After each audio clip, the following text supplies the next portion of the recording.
AQSh migrantlaridan muhim yangilik. Bilasizlarmi nima do'stlar? Hozir даже vizani Amerikaga borganingizdan keyin srok 1 kun o'tib ketayotgan bo'lsa ham, sizlarni ICE degan organizatsiya bor, ya'ni bu davlat organizatsiyasi migratsiyaga tegishli, ular sizlarni tekshiryapti.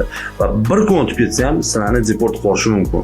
Shuning uchun hujjatlarga ehtiyot bo'lamiz. Keyin kim dengiz orqali, Meksika orqali borayotgan bo'lsa, meni maslahatim borib o'tirmanglar. Chunki qo'lga tushsanglar, birinchi reysdan O'zbekistonga qaytarilib olasizlar. Sizlar nafaqat pul yutasiz, balki umringlar shuncha ketgan mehnatinglar va shuncha ketgan sarsongarchiliklar qoladi. Bu degani bilan sizlar noto'g'ri tushunmanglar, что Meksikadan ketgan insonlar qanaqadir husumatim yo'q, lekin noqonuniy bo'lgani uchun meni bu subyektiv fikrim. Shunga do'stlar, hamma joyda ehtiyotkorlik bo'lamiz va hujjatlarga qarab yuramiz. Albatta bu viza olishga ta'sir qilmaydi. Video yoqqan bo'lsa, like, kommentda ayamaymiz, podpiskani ham ayamaymiz. Keyingi videolarda ko'rishguncha deb qolamiz. Sog' bo'linglar.